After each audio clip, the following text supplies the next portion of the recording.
On 20 April 2021, news emerged that Idriss Deby, the longtime leader of the country of Chad, had died after he had gone to the front line to visit his troops that were battling rebels there. In his 30 years as Chad's president, Idriss Deby emerged as one of Africa's wiliest political survivors, holding on to power through rebellions that reached as far as his palace gates, and he established himself as a key military ally of Western powers. As a military commander and as president, Idriss Deby was feared, and people say that he had an aura about him that meant that they did not want to mess with him, and he never hesitated to crack down whenever there was some kind of threat. Now that the dust has settled, in this episode of African Biographics, we look at the story of Idriss Deby, the longtime leader of Chad, and how he managed to hold on to power for such a long time.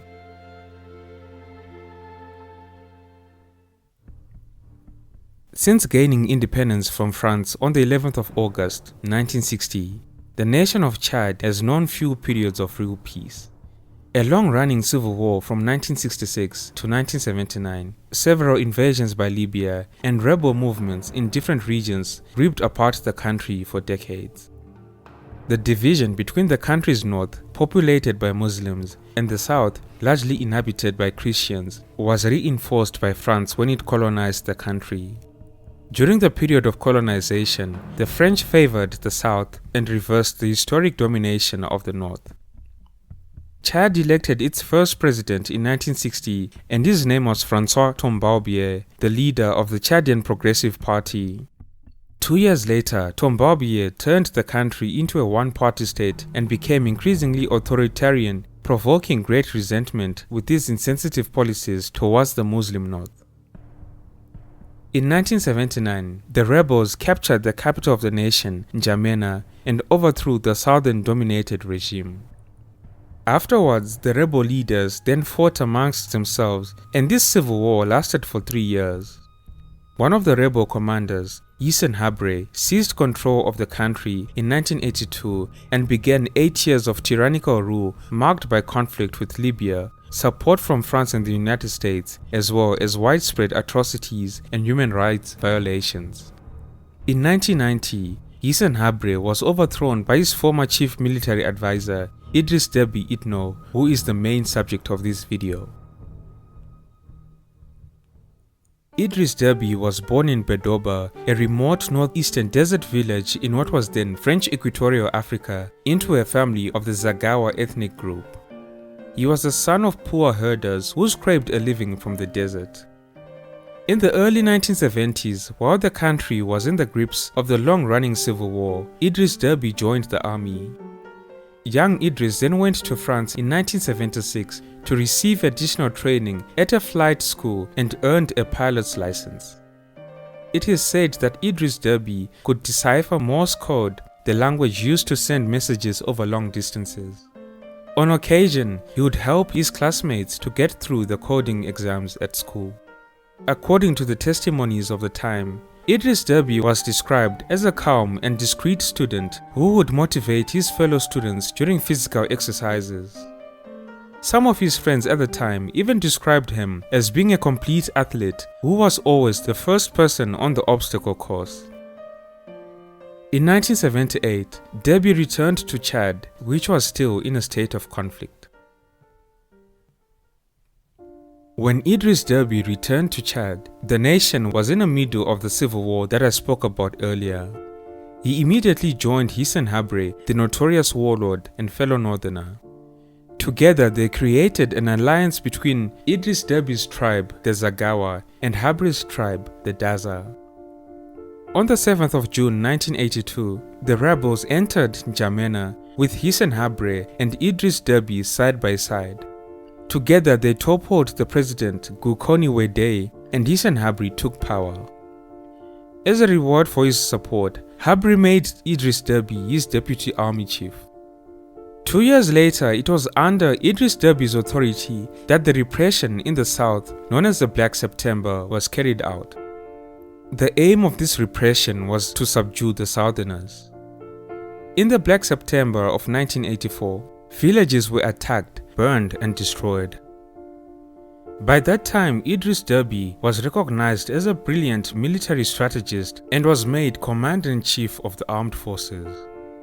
However, he was becoming too popular and powerful for Hissène Habre's liking, and Habre decided to get him out of the way by sending him on a higher officer's education training course in Paris, France. When Idriss Deby returned to Chad, Hissène Habre made him his military advisor. As Habre entrenched his power, he spread offices and positions among his own desert tribe, and so became less dependent upon Idriss Deby and his Zagawa tribe. Deby saw his influence waning, but he failed to create a government power base of his own. His relationship with Habre further soured when, on the 1st of April 1989, he was accused of plotting against Hissène Habre. At this moment in time, Idriss Deby realized that his days were numbered, and so he had to do something about it. With his loyal troops, Deby fought his way clear of N'Djamena and retreated to Sudan, where he went into exile in the Darfur region. Unfortunately, his colleague Hassan Jammers was captured and killed. Idriss Deby soon visited Lagos, Nigeria, where he spread the news of Habre's government's tribalism, extortion, and injustice. As he was garnering support for his movement, he went to Libya to brief Muammar Gaddafi on Hissène Habre's plans and troop dispositions. With encouragement from the Libyan leader, Idriss Deby then created his Patriotic Salvation Movement, and in March of 1990, Deby's forces engaged with Hissène Habre's troops in a number of fierce battles. In November of the same year, with assistance from Libya and France, Deby crossed the border into Chad with his full force and again engaged Habre's forces in battle. Idriss Deby's forces took only 2 weeks to reach N'Djamena, and Habre, whose forces had collapsed, fled the country.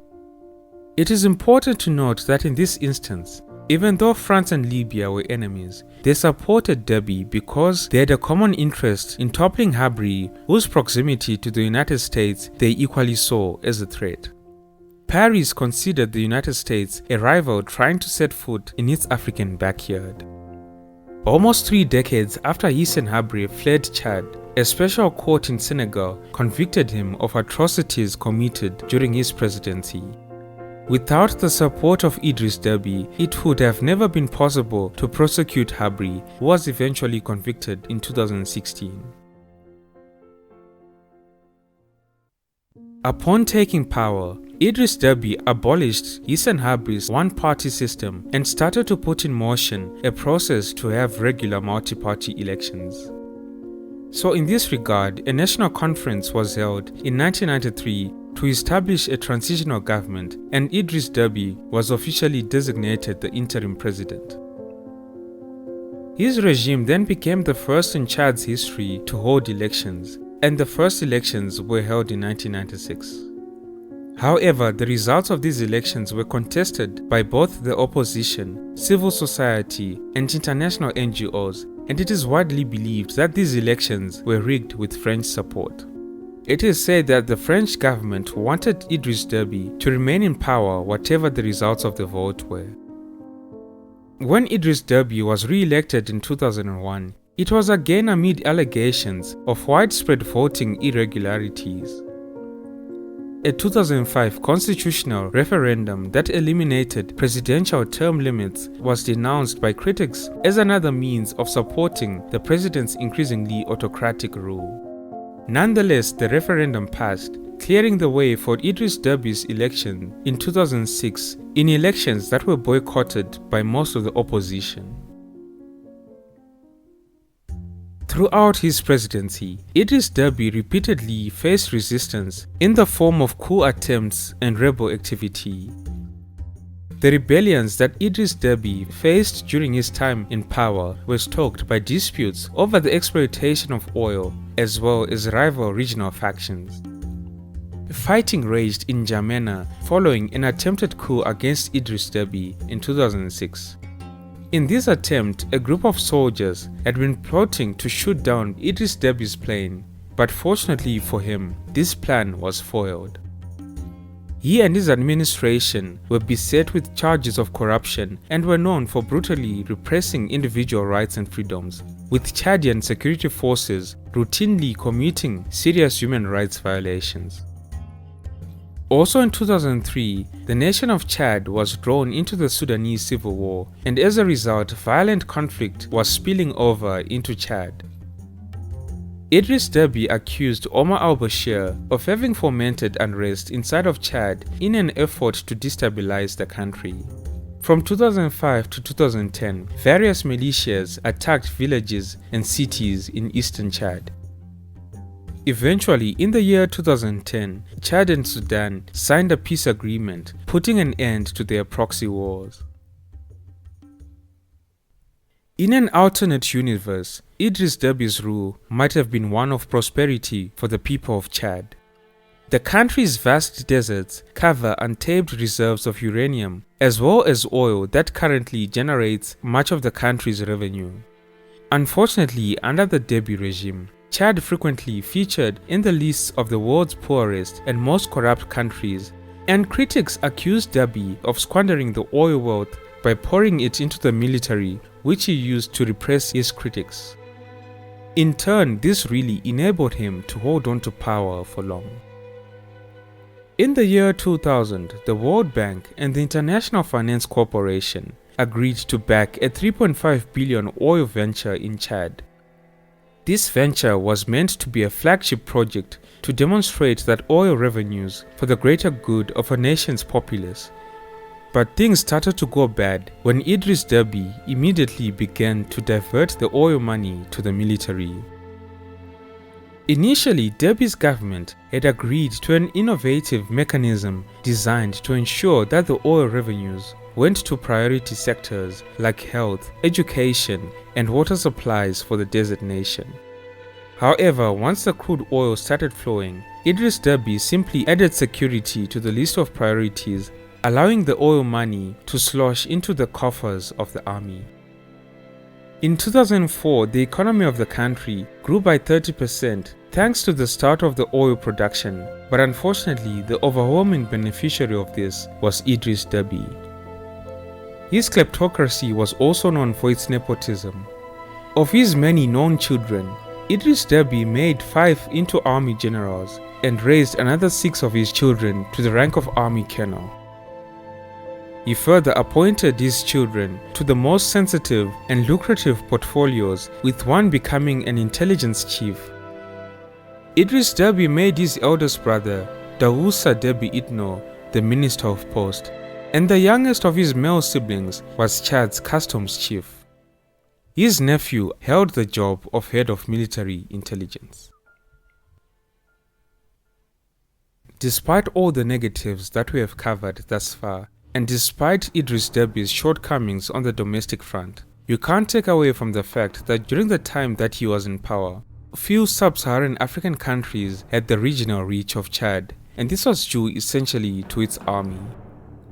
The army that Idriss Deby built became one of the most effective armies in sub-Saharan Africa, and so in the years after 2011, Idriss Deby bolstered his international standing with his army's leadership in efforts to counter the spread of terrorism that was being perpetrated by Islamic militant groups in the region.